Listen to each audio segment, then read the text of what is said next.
Bismillahirrahmanirrahim. Assalamualaikum warahmatullahi wabarakatuh. Alhamdulillahi rabbil alamin. Alhamdulillahilladzi hadana lihadza wa ma kunna linahtadiya laula an hadana Allah. Asyhadu an la ilaha illallah wahdahu la syarika lah wa asyhadu anna Muhammadan abduhu wa rasuluhu la nabiyya ba'dah. Allahumma salli wa sallim wa barik ala hadha an-nabiy al-karim alladhi arsalahu Allah rahmatan lil alamin bashiran wa nadhira wa da'iyan ila Allah bi idnihi wa sirajan munira nabiyyina wa uswatina wa qudwatina Muhammad sallallahu alaihi wasallam wa ala alihi wa ashabihi ajma'in. Subhanaka la ilma lana illa ma 'allamtana innaka antal alimul hakim. Rabbi shrah li sadri wa yassir li amri wahlul 'uqdatam min lisani yafqahu qawli. Para hadirin dan hadirat yang dimuliakan Allah, alhamdulillah, marilah kita berbanyak syukur kepada Allah Subhanahu wa taala atas segala nikmat dan karunia yang selalu Allah limpahkan kepada kita. Di antara nikmat yang masih kita rasakan adalah nikmat iman, nikmat Islam, nikmat sehat walafiat, sehingga pada pagi hari ini kita masih bisa melaksanakan salat subuh secara berjamaah. Semoga salat subuh kita diterima oleh Allah dan semoga seluruh amal ibadah kita diterima oleh Allah Subhanahu wa taala. Salawat dan salam tak lupa kita haturkan kepada Nabi kita Nabi Muhammad sallallahu alaihi wasallam, juga kepada para sahabat beliau, para keluarga beliau, dan kepada seluruh pengikut beliau, dan semoga kita bisa istiqamah untuk mengikuti ajaran-ajaran beliau hingga akhir hayat kita. Hadirin yang dimuliakan Allah, melanjutkan kajian kita, kajian sirah nabawiyah, yang dimana pada pertemuan yang lalu kita sudah membahas tentang Umrah Hudaybiyah, lalu terjadi perjanjian Hudaybiyah. Lalu di antara poin perjanjian Hudaybiyah adalah gencatan senjata antara kaum muslimin dan sekutunya dengan orang-orang Quraisy dan sekutunya, yang dimana ini menjadi kesempatan bagi Rasulullah sallallahu alaihi wasallam untuk melebarkan sayap dakwah.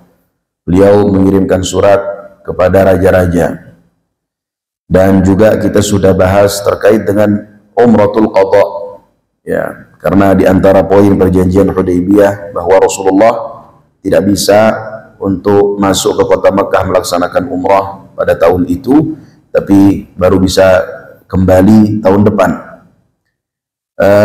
Sebelum Umratul Qadha terjadi, ada satu peperangan kaum muslimin melawan orang-orang Yahudi, yaitu Yahudi Khaybar, yang juga secara garis besar kita sudah sampaikan kisahnya.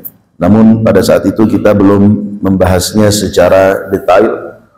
InsyaAllah pada pagi hari ini kita akan lengkapi pembahasan terkait dengan perang Khaybar, karena perang ini merupakan perang yang sangat penting dalam sejarah pasukan kaum muslimin. Hadirin yang dimuliakan Allah, Khaybar sebagaimana yang pernah kita bahas, ya, letaknya di utara kota Madinah yang jaraknya kurang lebih 200 kilometer, yang dimana ini merupakan sebuah daerah yang sangat subur, yang ditumbuhi dengan banyak sekali pohon-pohon kurma. Pada saat itu kaum muslimin memiliki 3 musuh besar. Yang pertama orang-orang Quraisy, yang mereka sudah tanda kutip tertangani untuk sementara waktu dengan perjanjian Hudaybiyah. Artinya kaum muslimin istirahat sejenak, ya, dari serangan orang-orang kafir Quraisy. Dan musuh kaum muslimin yang kedua adalah orang-orang Badui, yang juga ikut menyerang kaum muslimin ketika perang Ahzab atau perang Khandaq pada tahun ke-5 Hijriah. Dan musuh kaum muslimin yang ketiga adalah orang-orang Yahudi. Maka ketika terjadi perjanjian damai antara kaum muslimin dengan orang-orang Quraisy, ini menjadi kesempatan besar bagi kaum muslimin untuk menyerang orang-orang Yahudi yang ada di Khaybar. Yang perlu kita garis bawahi dan sering sekali saya sampaikan bahwa Rasulullah tidak mungkin menyerang satu daerah, satu desa, satu kaum kecuali ada sebabnya. Tidak mungkin desa itu sedang dalam keadaan damai, tentram, lalu diserang oleh Rasulullah. Ya, tapi ada sebabnya. Kenapa orang-orang Khaybar atau kenapa Khaybar diserang oleh Rasulullah? Karena Khaybar ini menjadi pusat provokasi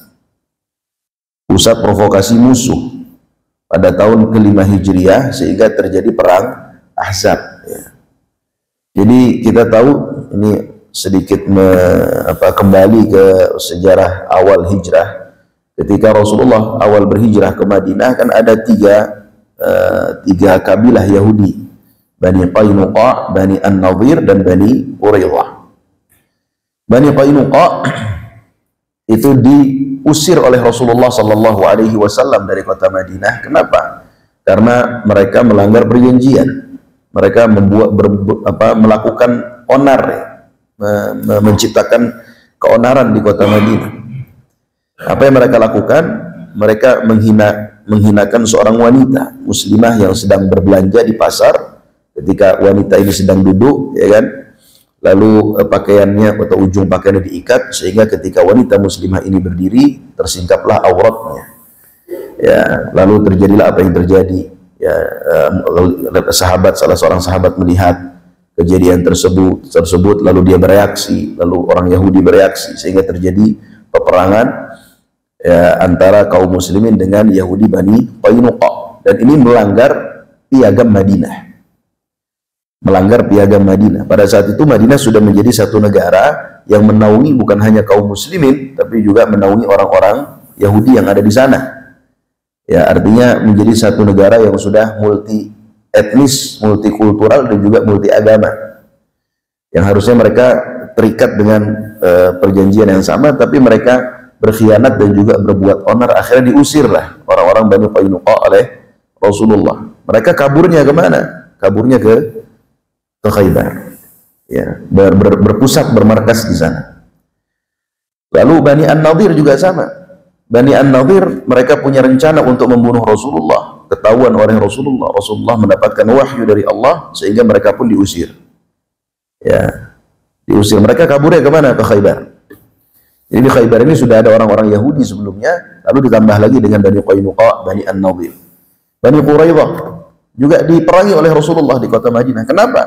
Karena ketika perang Khandaq, mereka yang harusnya membantu kaum muslimin, ya, karena terikat dalam perjanjian piagam Madinah itu, ternyata mereka berkhianat karena diiming-imingi. Ya, dan perang Khandaq adalah perang yang sangat berat, karena pasukannya adalah pasukan koalisi, bukan hanya orang-orang Quraisy saja, tapi pasukan koalisi. Ya, kenapa bisa terjadi koalisi yang besar itu? Karena provokasi yang dilakukan oleh orang Yahudi Khaybar. Gitu ya. Jadi tahun ke-5 Hijriah terjadi perang besar. Madinah diserang, Pak. Ini Madinah diserang oleh pasukan koalisi yang jumlahnya 10.000, ya kan, 6.000 Quraisy atau 4.000 Quraisy, 6.000 Quraisy ya, 4.000 Ghatafan dan kabilah-kabilah sekitar. Itu kenapa mereka bisa berkumpul? Kan nggak mungkin ujuk-ujuk berkumpul, Pak. Pasti ada yang ngumpulin. Siapa yang ngumpulin? Yahudi Khaybar. Yahudi Khaybar yang di situ ada Bani Qainuqa dan Bani An-Nadhir. Ya, akhirnya terkumpullah pasukan 10.000. Tentu dengan perjanjian yang besar. Nggak mungkin orang Quraisy berangkat, atau nggak mungkin orang-orang Badui itu mau berangkat, kecuali memang sudah dijanjikan balasan yang besar oleh orang-orang Yahudi Khaybar. Kalau tidak salah kan setengah dari penghasilan Khaybar, ya, kebun kurma yang dari Khaybar itu akan diberikan kepada mereka, sehingga mereka berangkat, gitu ya. Nah, sehingga tanda kutip orang-orang Yahudi Bani Khaybar ini punya satu kejahatan terhadap Rasulullah, karena mereka melakukan provokasi, dan ini tidak mungkin dilupakan. Maka hadirin yang dimuliakan Allah, ketika terjadi perjanjian damai itu, ini kesempatan di mana Rasulullah untuk melakukan serangan balik terhadap mereka, Khaybar. Ya. Hadirin yang dimuliakan Allah, dan perang Khaybar ini termasuk perang yang dijanjikan kemenangan oleh Allah Subhanahu wa taala. Dan perang yang dijanjikan ghanimah yang banyak oleh Allah. Allah berfirman dalam surat Al-Fatih ayat 20, wa'adakumullahu maghanima katsiratan ta'khudunaha fa'ajjala lakum hadhihi. Allah menjadikan kepada kamu harta rampasan yang banyak yang dapat kamu ambil, maka diserahkannya harta rampasan ini untukmu. Pada saat itu Rasulullah Shallallahu Alaihi Wasallam hanya mengizinkan orang-orang yang ikut perjanjian Hudaybiyah yang berangkat perang. Ya. Adapun yang lainnya tidak beliau izinkan. Jadi tidak semua orang yang ingin berangkat dalam perang Khaybar ini diizinkan oleh Rasulullah, hanya yang ikut perang Hudaybiyah saja. Nah, orang-orang munafik ketika mendengar firman Allah tadi turun kepada Rasulullah bahwa mereka dijanjikan kemenangan dan dijanjikan ghanimah yang banyak, orang-orang munafik ini menjadi semangat ingin pergi, Pak. Biasanya mereka adalah kelompok yang paling malas untuk pergi berperang. Ya, tapi karena mendengar ada janji ghanimah yang banyak, mereka semangat ingin pergi. Tapi ternyata mereka tidak diizinkan oleh Rasulullah Sallallahu Alaihi Wasallam. Allah menurunkan firman-Nya surat Al-Fatih ayat 15. Sayaqulul mukhallafuna idza talaqtum ila maghanima lita'khudhuha dharuna nattabi'akum yuriduna an yubaddilu kalam Allah qul lan tattabi'una kadzalikum qala Allah min qabl fasayaquluna bal tahsudunana bal kanu la yafqahuna illa qalila. Orang-orang Badui yang tertinggal itu atau orang-orang munafik akan berkata apabila kamu berangkat untuk mengambil ghanimah, mereka berkata, biarkan kami, niscaya kami mengikuti kamu. Mereka hendak mengubah janji Allah. Katakanlah wahai Muhammad, kamu sekali-kali tidak boleh mengikuti kami. Demikianlah Allah telah menetapkan sebelumnya. Mereka akan mengatakan, sebenarnya kamu dengki kepada kami, bahkan mereka tidak mengerti melainkan sedikit sekali. Hadirin yang dimuliakan Allah, beliau Rasulullah Sallallahu Alaihi Wasallam berangkat dan memerintahkan Siba' bin Usfutah Al-Ghifari sebagai wakil beliau di kota Madinah. Dan Rasulullah Sallallahu Alaihi Wasallam sebelum perjalanan memerintahkan Abu Talhah, seorang sahabat, suaminya Ummu Sulaim. Ummu Sulaim ibunya Anas bin Malik, untuk mencari asisten pribadi untuk Rasulullah. Seorang anak muda, Rasulullah butuh anak muda yang bisa mendampingi Rasulullah dalam perjalanan dan menyiapkan kebutuhan-kebutuhan Rasulullah. Namanya pemimpin kan butuh asisten, Pak. Ya, di mana-mana pemimpin pasti ada asistennya. Maka Abu Talhah pada saat itu memerintahkan Anas bin Malik untuk mendampingi Rasulullah Sallallahu Alaihi Wasallam. Kalau Rasulullah butuh dibantu, butuh menyiapkan ini dan itu, maka Anas bin Malik yang akan menyiapkan. Dan ini merupakan keistimewaan bagi Anas bin Malik, Pak. Ya, bisa mendampingi pemimpin tertinggi. Ya, dan itu berlaku sampai zaman sekarang. Kayak Mayor Teddy kan. Nah, itu kan menjadi keistimewaan beliau. Mayor Teddy bisa mendampingi pemimpin tertinggi, Pak Prabowo. Atau yang menjadi asisten pribadinya presiden-presiden, itu kan menjadi kebanggaan tersendiri bagi mereka kan, bisa menjadi asisten pribadi pemimpin tertinggi. Ya, dan ada satu hal yang diceritakan oleh Anas bin Malik bahwa Rasulullah Shallallahu Alaihi Wasallam dalam perjalanan menuju Khaybar itu banyak berdoa kepada Allah. Ya, apa yang doa yang beliau panjatkan? Allahumma inni a'udzubika minal hammi wal hazn wal ajzi wal kasal wal jubni wal bukhl wa a'udzubika min ghalabatid daini wa qahrir rijal. Itu doa yang senantiasa beliau panjatkan, kata Anas bin Malik. Dan itu doa yang juga kita baca dalam zikir pagi dan petang. Doa ini beliau baca untuk menenangkan hati. Karena mereka ini berangkat ke Khaybar kan bukan seperti berangkat jalan-jalan, Pak. Kalau berangkat jalan-jalan ini hati senang, ya kan? Hati terhibur, hati rileks, santai. Ini berangkat berperang, tentunya secara psikologi juga pasti ada tekanan. Ya, maka beliau berdoa kepada Allah Subhanahu wa taala, Allahumma inni a'udzubika minal hammi wal hazan. Al-ham itu artinya kegalauan tentang masa mendatang. Ya. Saya nanti 5 tahun lagi jadi apa? Saya nanti bulan depan jadi apa? Kalau dalam konteks peperangan, nanti dalam peperangan nasib saya seperti apa? Itu namanya ham. Ya, apakah saya akan terluka ataukah saya akan terbunuh? Nanti anak-anak saya bagaimana? Istri saya bagaimana? Keluarga saya bagaimana? Bagaimana dengan saya? Ketakutan-ketakutan akan masa mendatang. Dan doa ini kita baca di pagi dan petang, Pak. Karena manusia hidup di dunia ini ya seringkali ditutupi dengan rasa takut akan masa mendatang. Dan sebenarnya itu tidak boleh.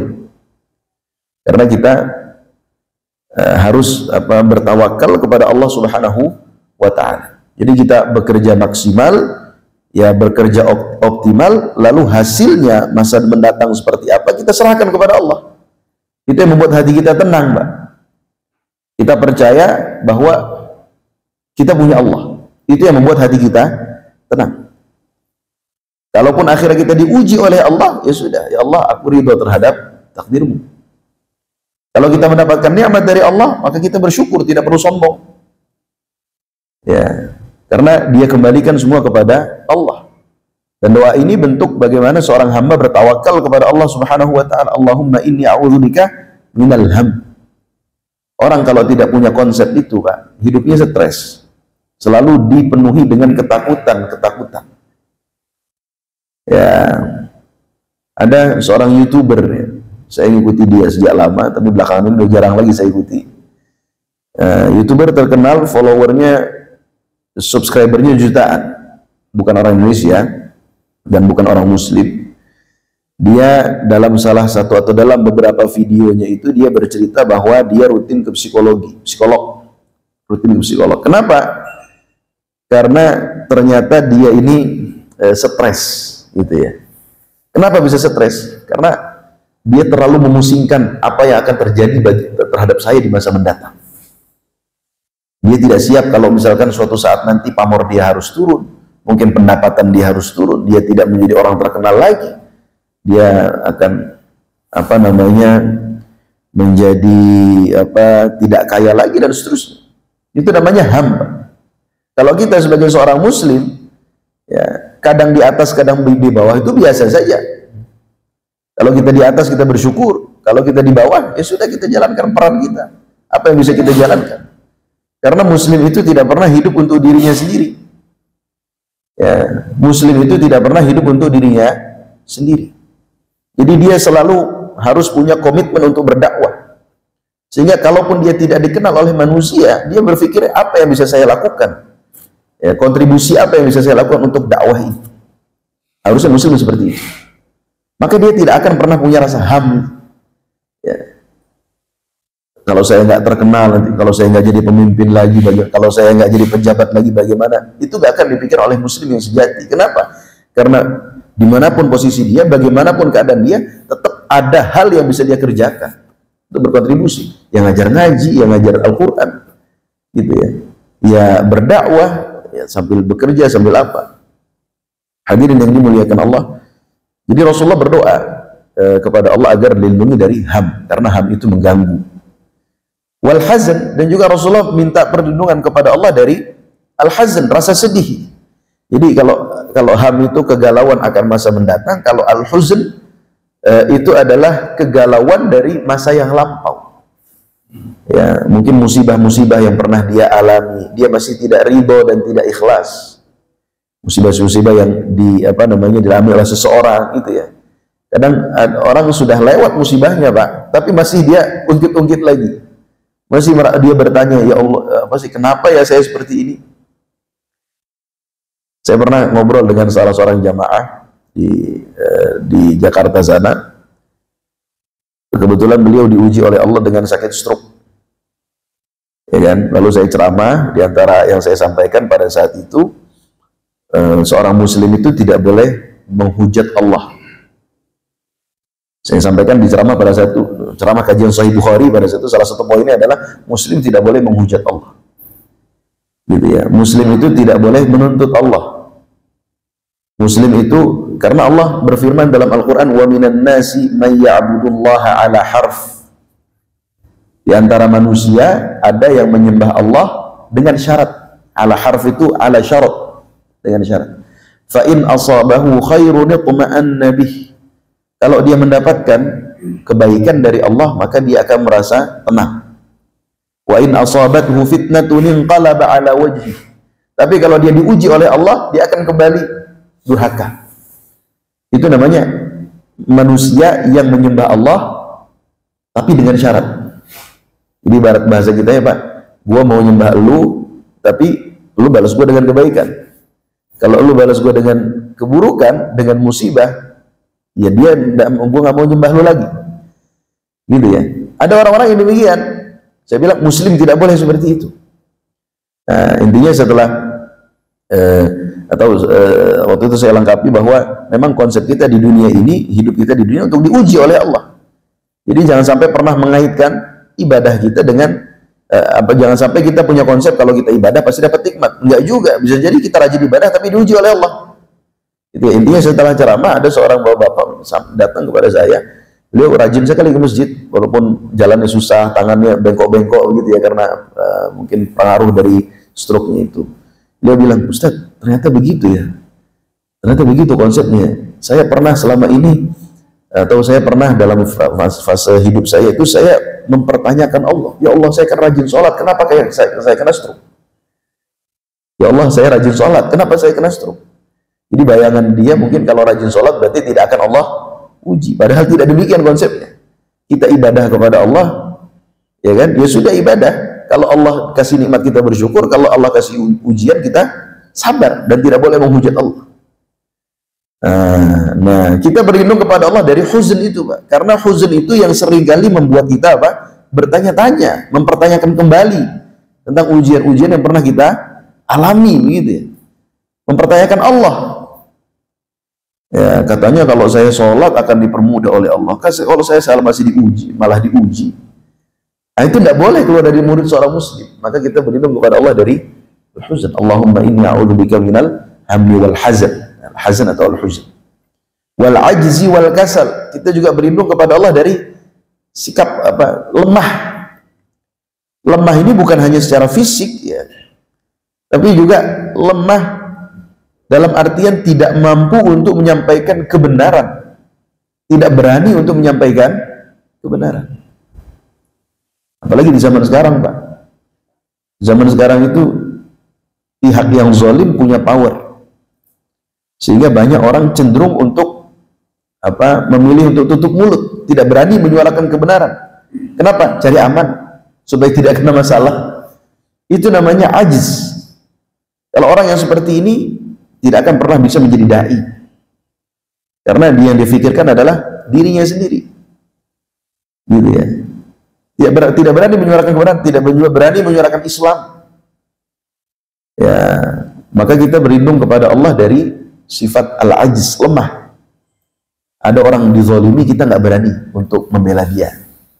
Diam aja lah. Kenapa? Yang menzalimi orang punya kuasa. Nanti kalau saya ikut-ikutan ngebela, saya diganggu juga. Itu namanya ajiz.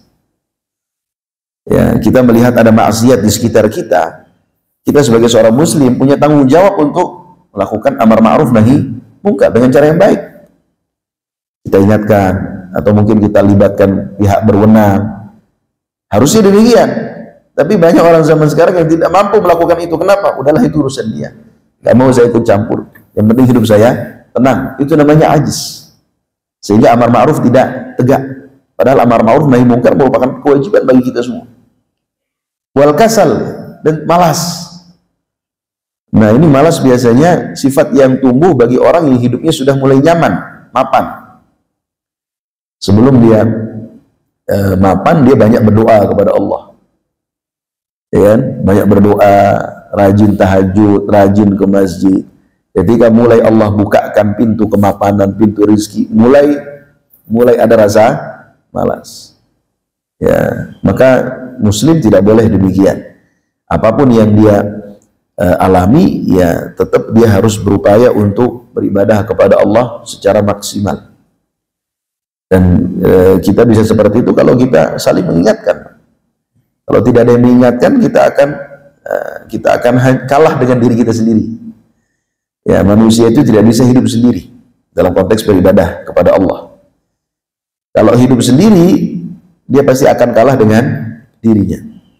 Maka butuh kita saling mengingatkan. Wal ajzi wal kasal wal jubni wal bukhl. Jubn itu rasa takut, pengecut, itu namanya jubn. Wal bukhl dan juga kikir, pelit. Ya, sulit untuk mengeluarkan apa yang dia punya untuk maslahat orang banyak, sulit untuk bersedekah, ya, sulit untuk berinfak dan lain-lain. Wa a'udzubika min ghalabatid dain, kata Rasulullah. Aku juga berlindung kepada Engkau ya Allah dari ghalabatid dain, dari hutang yang menguasai, begitu ya, hutang yang membuat kita kalah, hutang yang membuat kita bangkrut, pailit. Bukan hutang-hutang yang ringan, tapi hutang-hutang yang besar. Yang sampai akhir dikejar-kejar oleh orang, ditelepon-telepon, jadi nggak dipercaya oleh orang, itu namanya ghalabatid dain. Ya, kita berlindung kepada Allah dari yang demikian. Banyak orang zaman sekarang hancur karena hutang, Pak. Betul ya?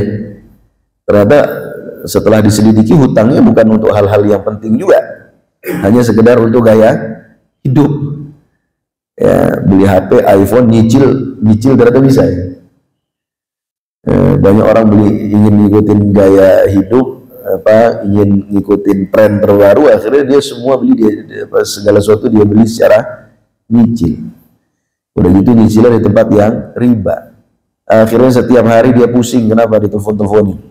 Pekan ini ada tagihan mobil, pekan depan ada tagihan handphone, pekan depan ada tagihan tasnya istri, pekan depan ada tagihan kalau mobil sama rumah nyicil masih oke lah, karena itu kebutuhan. Tapi ada orang sampai nyicil HP, tapi HP-nya bukan karena kebutuhan ya, tapi karena apa? Gengsi. Dia beli HP harga 30 juta, tapi nyicil. Akhirnya pekan ini datang tagihan HP dia, pekan depan datang tagihan HP istri, sampai tas saja bisa dicicil, Pak. Itu namanya ghalabatud dain. Makannya setiap hari Indomie, tapi HP-nya iPhone terbaru. Itu kan namanya ghalabatud dain. Jangan sampai demikian. Wa qahrir rijal, dan juga dominasi musuh, dominasi orang-orang yang memerangi kita. Kita juga berlindung kepada Allah dari hal yang seperti itu. Ya, dan ini penting, Pak, kita doa kepada Allah. Wa a'udzubika min ghalabatid dain wa qahrir rijal. Qahrir rijal itu penting kita doakan. Untuk diri kita, untuk negeri kita, untuk kaum muslimin secara umum. Ya, karena memang apalagi akhir zaman ya. Saya jujur saja belakangan ini sedikit was-was dan khawatir kalau sampai terjadi normalisasi antara Indonesia dengan Israel. Itu mungkin semoga tidak terjadi demikian, tapi kalau terjadi itu bisa jadi pintu qahrur rijal. Pintu dari bagaimana musuh atau orang-orang yang tidak takut kepada Allah, orang-orang yang tidak punya iman, orang-orang yang buas begitu ya, akhirnya menguasai kita dan kita diperlakukan dengan semena-mena. Itu namanya qahrur rijal.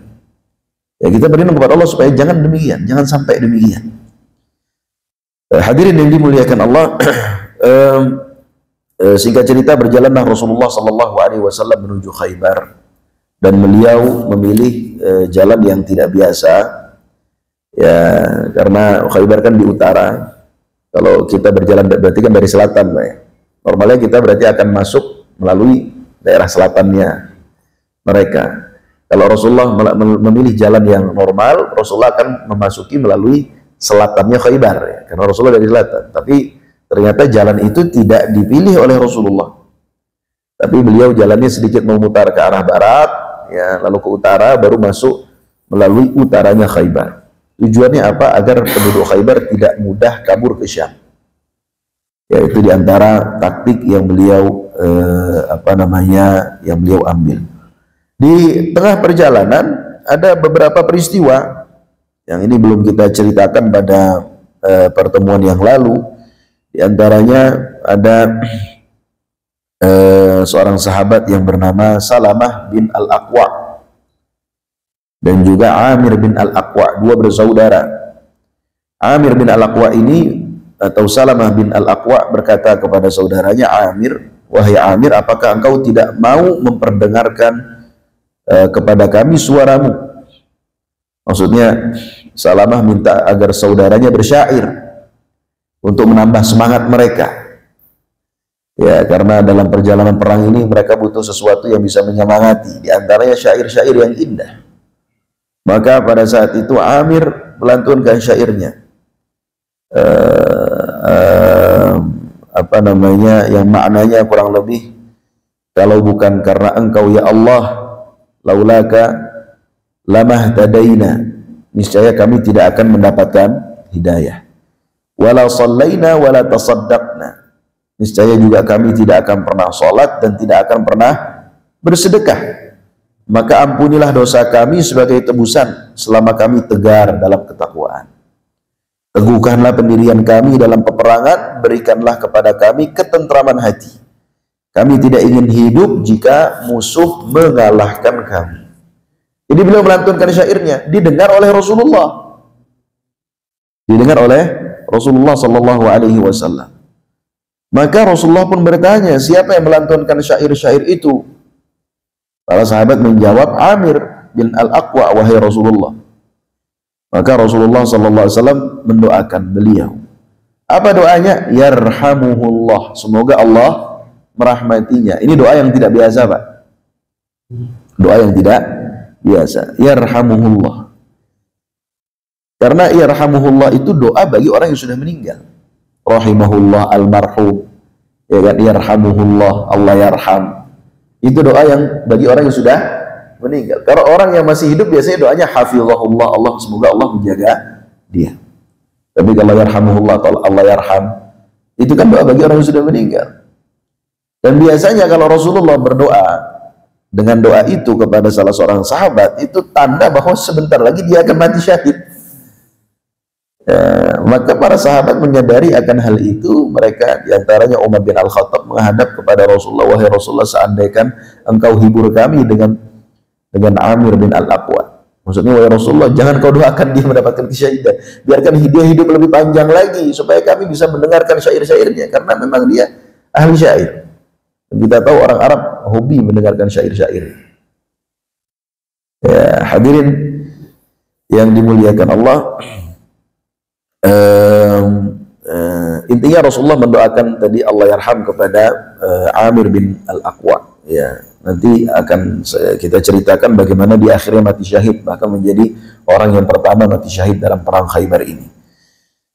Lalu di antara kejadian yang terjadi pada perjalanan menuju Khaybar ini, bahwa di tengah perjalanan ada sahabat yang menemukan sebuah lembah, lalu mereka bertakbir, ya Allahu Akbar, la ilaha illallah, dengan suara yang keras. Maka Rasulullah bersabda, tenangkanlah diri kalian karena kalian tidak berdoa kepada orang yang tuli dan kepada zat yang tuli dan jauh, tetapi kalian berdoa kepada Allah yang maha mendengar lagi maha dekat. Juga di antara yang terjadi dalam perjalanan ini, ketika dalam sebuah daerah yang jaraknya sudah mulai dekat dari Khaybar, Rasulullah sholat asar. Lalu beliau minta agar bekal makanan beliau itu dihidangkan. Biasanya Anas bin Malik yang menghidangkan, karena kan beliau jadi asisten pribadinya dalam perjalanan itu. Rasulullah disiapkan tepung gandum lalu dimasak, dan porsinya sedikit, tidak banyak ya. Lalu terjadilah satu mukjizat yang dimana akhirnya ternyata tepung itu menjadi banyak dan bisa dimakan oleh banyak orang. Hadirin yang dimuliakan Allah, lalu Rasulullah Shallallahu Alaihi Wasallam ketika sampai di Khaybar, beliau berdoa kepada Allah. Dan ini diantara doa yang disunnahkan bagi kita ketika kita masuk ke suatu desa atau suatu perkampungan. Apa doanya? Allahumma rabbas samawati sab'a. Ya Allah, Tuhan langit yang 7. Wa ma adlalna, dan apa yang dinaunginya. Wa rabbal aradina sab'a, dan Tuhan bumi yang 7. Wa ma aqlalna, dan apa yang dikandungnya. Wa rabbas syayatini, dan Tuhan setan. Dan setan juga makhluknya Allah. Wa ma adlalna, dan apa yang disesatkan olehnya. Wa rabbar riyahi wa ma dharaina, dan Tuhannya angin dan apa yang dihembuskan olehnya. As'aluka khaira hadhil qaryah. Aku meminta kepadamu kebaikan negeri ini atau kebaikan desa ini. Wa khaira ahliha, dan kebaikan penduduknya. Wa khaira ma fiha, dan kebaikan yang ada di dalamnya. Wa a'udzubika min syarriha. Aku berlindung kepadamu ya Allah dari keburukan negeri ini atau desa ini atau kota ini. Wa syarri ahliha, dan keburukan penduduknya. Wa syarri ma fiha, dan keburukan yang ada di dalamnya.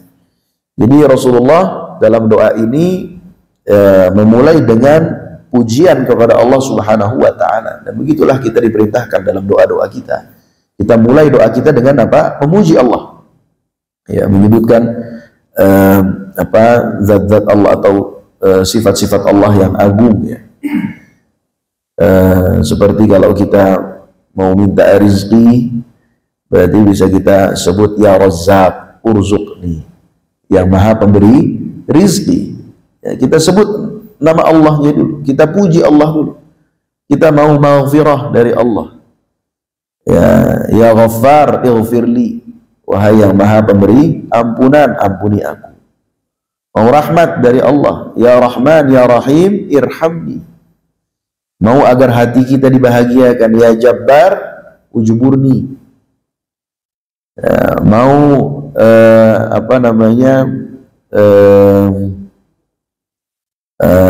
dia kalau kita mau berdoa kepada Allah, sebutkan puji Allah, ya, sebutkan pujian-pujian kepada Allah, baru kita berdoa, itu lebih peluang untuk dijabahnya lebih besar.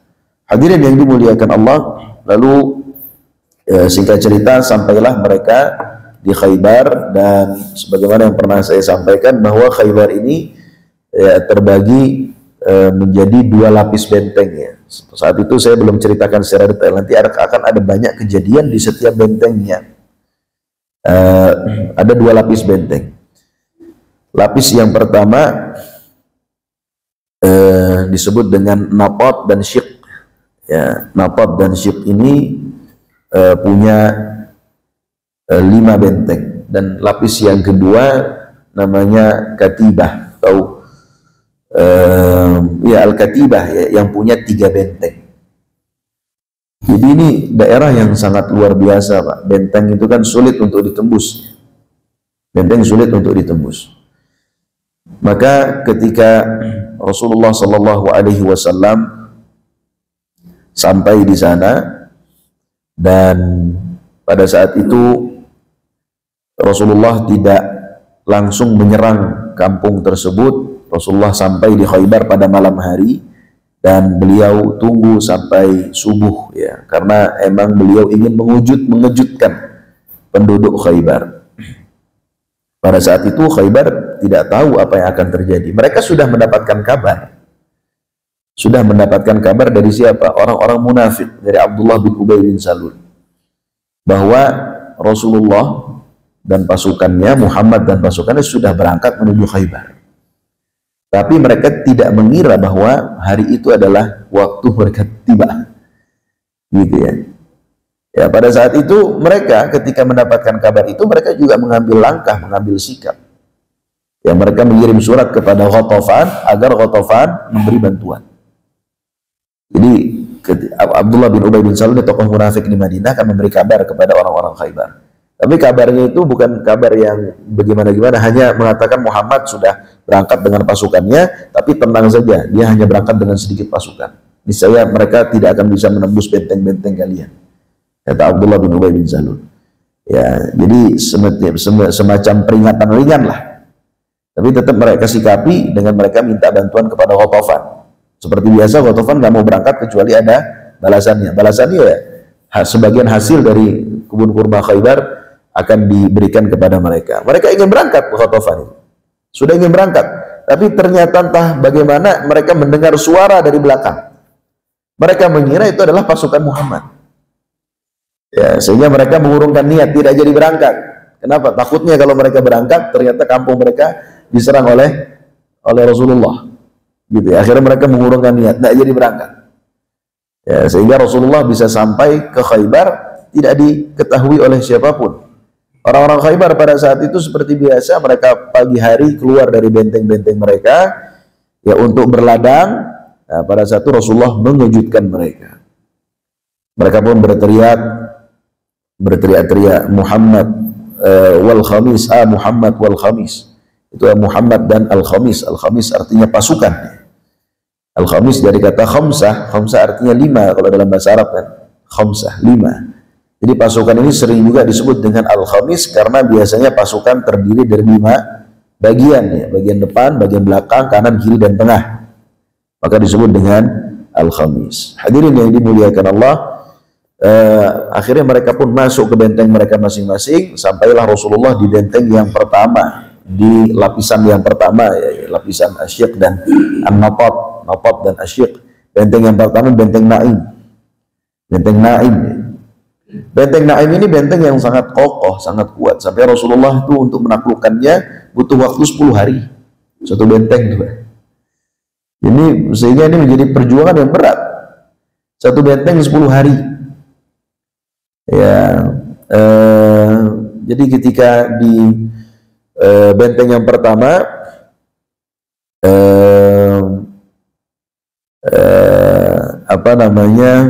Rasulullah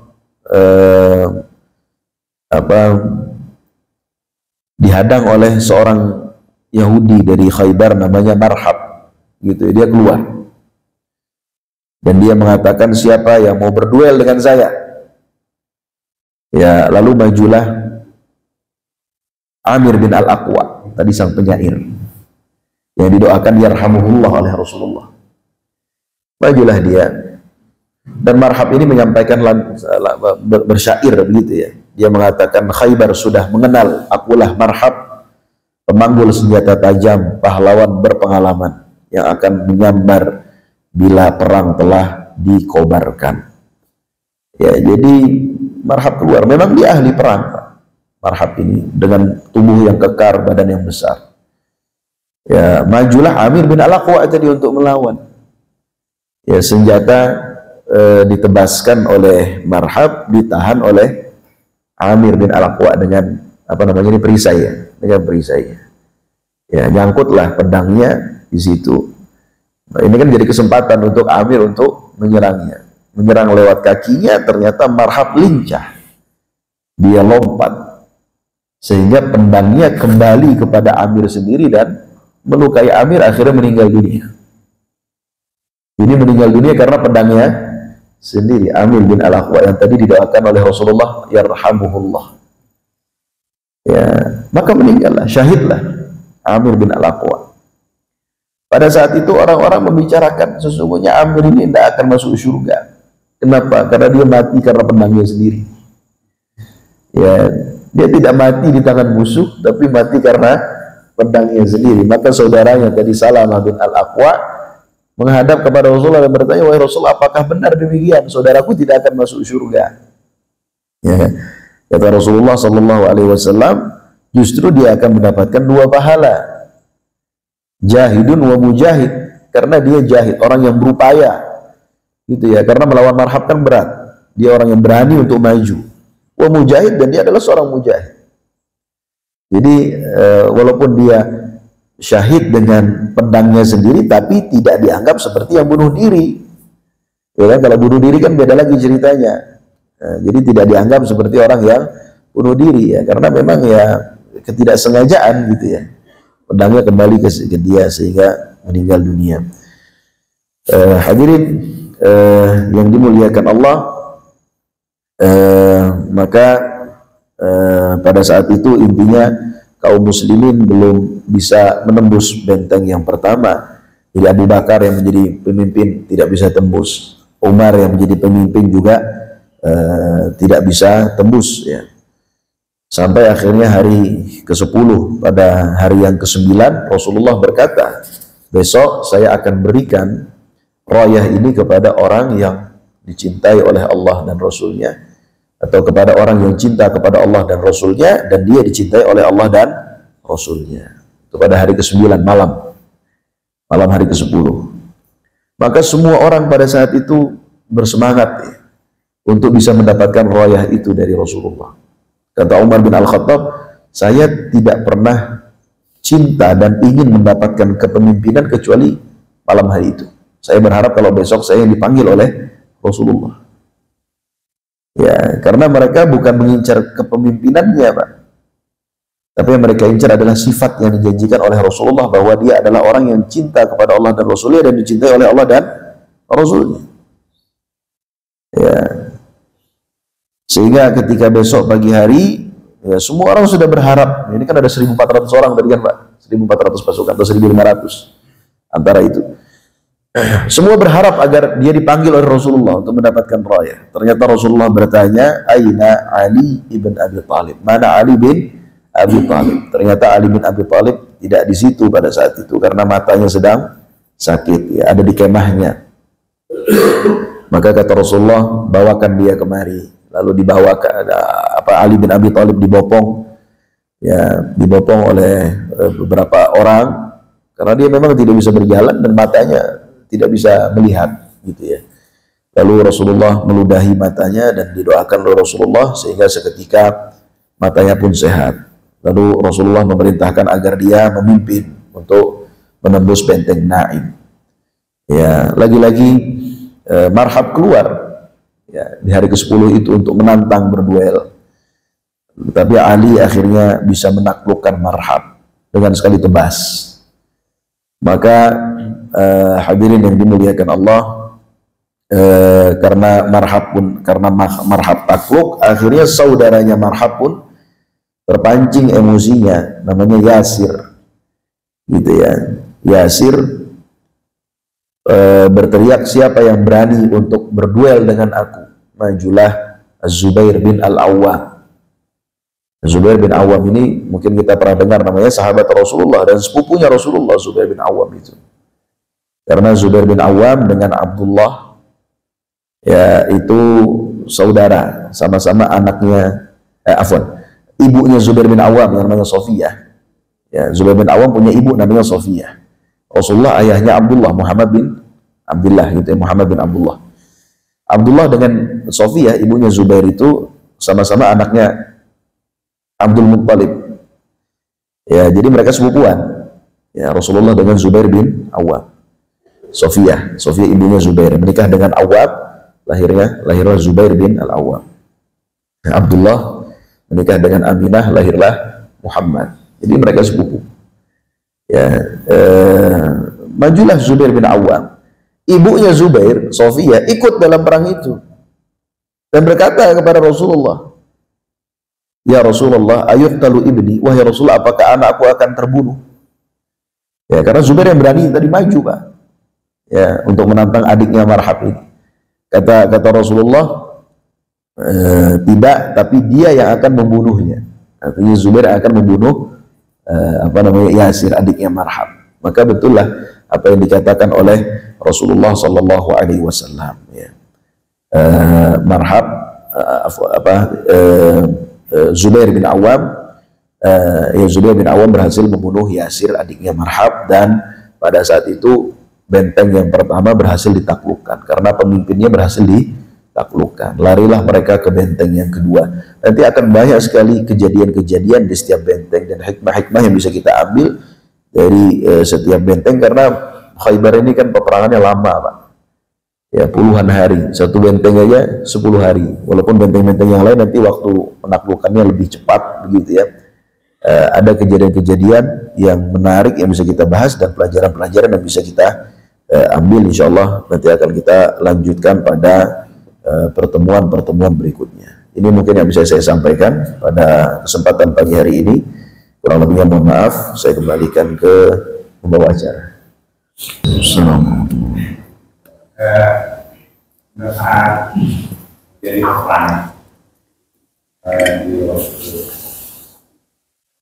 korban kan ada pernyataan dari Rasulullah bahwa orang bersaudara itu surga mati sendiri. Jadi Rasulullah bisa mengatakan ini masuk surga atau tidak. Kalau itu ya. Nah, sekarang ini kan seperti kejadian di Palestina kan yang meninggal.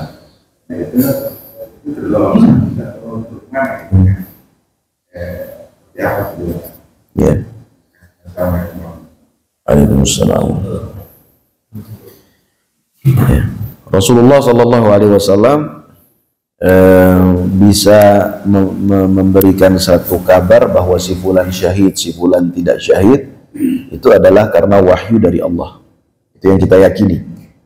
Nanti akan ada juga kisah di perang Khaybar ini, ada seseorang yang kelihatan sangat berani, ya kan? Dia berjuang melawan musuh, dan para sahabat sudah takjub dengan keberaniannya, dan para sahabat mengira bahwa dia akan mati syahid. Tapi kata Rasulullah, dia tidak mati syahid dan tidak masuk surga. Gitu ya. Ada sebabnya, karena dia bunuh diri ternyata di akhir hayatnya, tidak tahan tidak tahan merasa sakit luka-luka yang dia rasakan. Namanya dulu kan perang Pak, pedang lawan pedang Pak. Pedang itu kan sedikit meleset kena tubuh kita, kebelek gitu kan, ketusuknya itu kan bukan tusukan yang ringan, tusukan yang kuat pasti, karena kan pasti pelangnya itu nembasnya dengan powerful, ya kan. Dia tidak kuat dengan luka-luka yang dia alami, akhirnya dia pun mengambil anak panahnya dan menggorok dirinya sendiri sehingga meninggal dunia. Sampai para sahabat mengatakan sodaqah, gimana bahasanya, dia Rasulullah telah mengucapkan dengan benar, maka Allah pun membenarkan perkataannya. Awalnya ketika Rasulullah mengatakan dia tidak akan mati syahid dan tidak akan masuk surga, para sahabat ragu, kok iya, masa iya sih, dia kan kelihatan berani sekali dalam perang.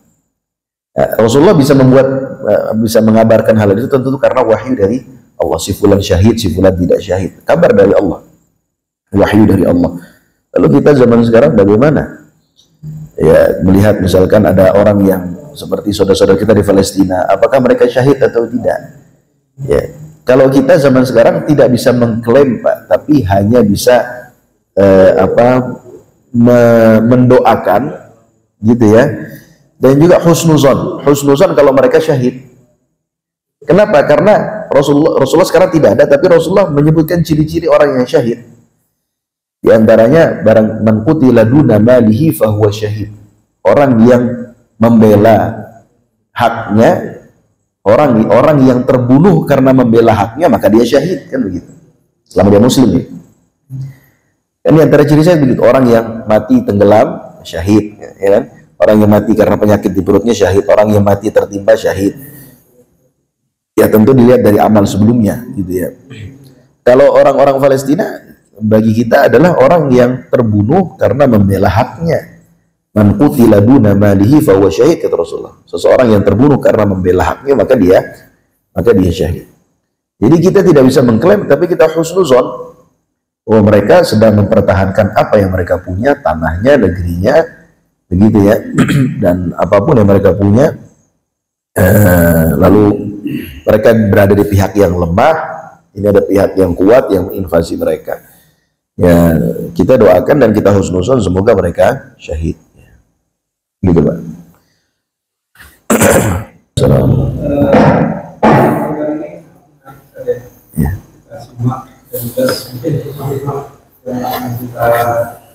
Dapatkan luar biasa di samping pertama langsung dipimpin Rasulullah, juga diikuti oleh sahabat-sahabat terbaik.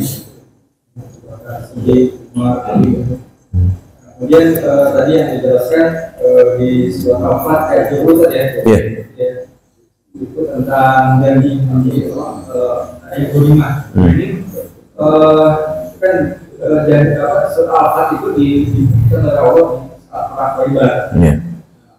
Pada saat itu sahabat-sahabat yang ikut berperang tentunya itu tidak menyadari ya. Tapi memang mereka luar biasa semangatnya yang berperang hari itu. So, jadi ini korelasinya saat jadi punya ayat Al-Fat kemudian punya perang Khaybar ini bisa gitu ya, makanya pada perang Khaybar itu mungkin aspek penjualan yang di surat Al-Fat ini juga banyak perang-perang lainnya yang bisa memberikan semangat pada kaum muslimin yang memang istiqomah terus dan tahu gitu. Kalau mereka tahu dengan janji Allah itu pasti akan berkembang lagi itu di perang Khaybar itu. Operasinya itu bisa dijelaskan di sini janjinya itu di perang Khaybar itu orang-orang gitu.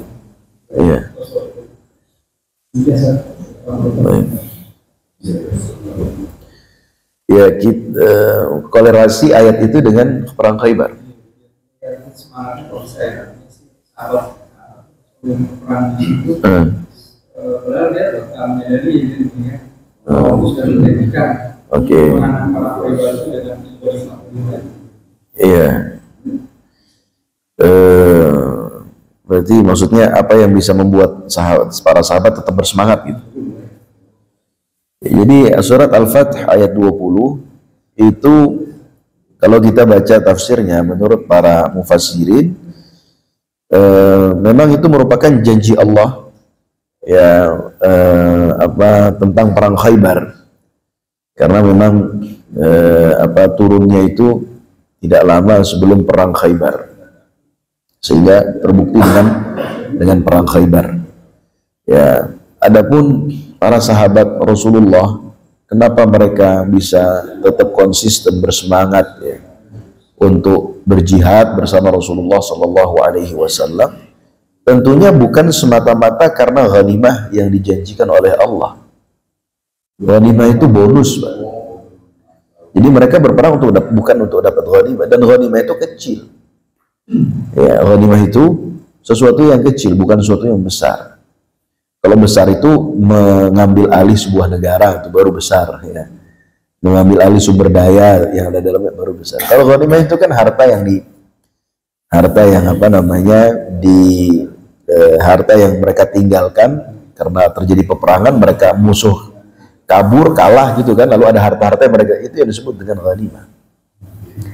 Ya, jadi para sahabat itu kalau kita kalau kita renungi dari kisah-kisah peperangan-peperangan mereka bersama Rasulullah, apa yang membuat mereka tetap bersemangat untuk berjihad bersama Rasulullah, itu bisa kita jadikan pelajaran dalam kehidupan kita sehari-hari, bahwa kita harus selalu punya semangat untuk berdakwah adalah balasan yang Allah janjikan di surga kelak, gitu ya, yaitu surga yang tinggi bagi orang-orang yang mati syahid, bagi orang-orang yang selalu memperjuangkan agama Allah. Mereka orang-orang terpilih, Pak. Dan ruh itu harus selalu kita bawa. Karena zaman sekarang ruh berjuang untuk Islam itu mulai hilang. Jadi ruh berjuang untuk Islam itu yang harus selalu kita tanamkan dalam hati. Jangan sampai ruh itu hilang dari diri kita, bahaya. Ya, kalau roh itu hilang dari diri kita, kita ini hidup hanya sekedar untuk diri kita sendiri, dan kita tidak mau hidup seperti itu. Kalau sekedar untuk hidup diri kita sendiri, gampang, Pak. Sekolah aja yang pintar, dapat kerja mapan, selesai. Ya kan? Ya, pagi sarapan enak, nanti sore main pedal, malam main game, habis itu nonton film, habis itu dia kerja lagi. Hanya sekedar itu gampang. Tapi kita tidak seperti itu. Kita tidak ingin seperti itu. Kita ingin hidup sebagai muslim ini selalu membawa ruh perjuangan, ruh untuk memperjuangkan Islam, apapun yang kita kerjakan, apapun profesi kita maksud saya. Tapi jangan sampai ruh untuk mendakwahkan Islam ini hilang. Harus selalu kita bawa, ya, karena orang yang mampu melakukan itu hanya orang-orang yang dipilih oleh Allah Subhanahu wa Ta'ala. Dan kita berupaya untuk menjadi orang yang dipilih oleh Allah. Jadi ruh itu ruh yang ada pada Rasulullah, lalu diturunkan kepada para sahabatnya, kepada para tabi'in dan seterusnya. Dan kita dalam melakukan itu tidak mengharapkan balasan dunia. Ya, balasan dunia itu kan kecil sekali. Ya, tapi yang kita harapkan adalah bagaimana agar Allah di dunia ini tetap disembah. ya, agar keadilan bisa tegak, di mana kezaliman zaman sekarang yang tegak. Ya, bagaimana agar kemaksiatan itu bisa bisa hilang, ya. Bagaimana agar Islam itu bisa berjaya. Kita berjuang dengan segenap daya dan upaya kita. Ruh itu harus selalu kita tanamkan dalam hati kita. Jadi dengan mempelajari sirah ini harapannya demikian, ya. Harapannya. Jadi kalau Pak Aib tadi tanya apa kolerasi, ya semoga menjawab lah. Intinya para sahabat berangkat berjihad ya bukan sekedar ingin ghanimah, tapi memang ada satu rasa yang tidak dirasakan oleh orang-orang yang tidak beriman, atau satu rasa bahkan yang tidak dirasakan oleh setiap orang beriman, rasa ingin memperjuangkan Islam, gitu ya. Itu tidak dirasakan oleh orang yang tidak beriman dan tidak dirasakan oleh setiap muslim. Ada yang muslim tapi hidupnya untuk diri sendiri, gitu ya. Maka kita ingin rasa itu tetap ada dalam hati kita. Kita ingin hidup bukan sekedar untuk hidup, bukan sekedar untuk kenyang, bukan sekedar apa, tapi bagaimana kita punya peran kontribusi dalam dakwah. Apapun, dari hal yang kecil, nggak usah ngomong yang besar-besar lah. Apa yang bisa saya lakukan? Ngajar ngaji misalkan. Itu kan kontribusi besar Pak buat dakwah, ya kan? Atau tegakkan amar ma'ruf nahi munkar. Saya punya tetangga non-muslim, ya. Saya hubungan baik dengan beliau, baik sekali. Kadang-kadang kita tukar-tukaran makanan, tapi halal insya Allah. Ya, karena dia sering makanan sering kasih saya dari beli di depan gitu, ada sate langganan, saya juga kadang-kadang kasih ke dia. Nah, beliau merokok, beliau orang baik, secara akhlak baik sekali. Semoga Allah beri hidayah. Istrinya masuk Islam sudah, tapi dia belum. Jadi agak ya mungkin secara hukum agama kurang tepat begitu ya, karena istri masuk Islam, suaminya belum. Nah, kalau ketemu saya, beliau kan merokok, ya, rokoknya beliau sembunyi-sembunyikan, gitu ya. Beliau tidak tahu bahwa merokok itu tidak baik.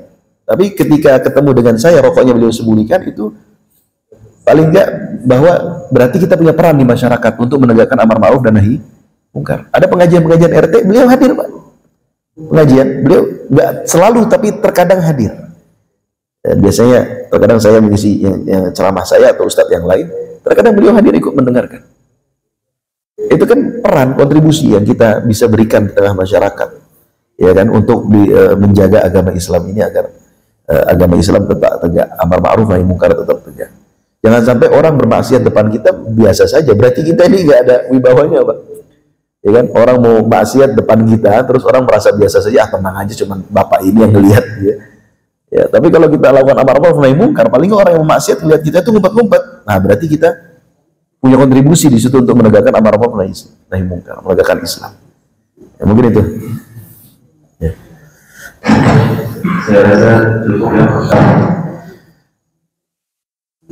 Al-Fatihah.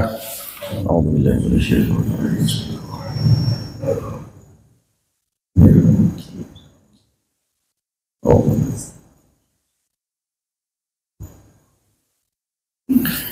بسم الله الرحمن الرحيم الحمد لله رب العالمين حمدا يوافي نعمه ويكافئ مزيده يا ربنا لك الحمد كما ينبغي لجلال وجهك الكريم وعظيم سلطانك اللهم صل على سيدنا محمد وعلى ال سيدنا محمد ربنا اغفر لنا ولوالدينا وارحمهم كما ربونا صغارا ربنا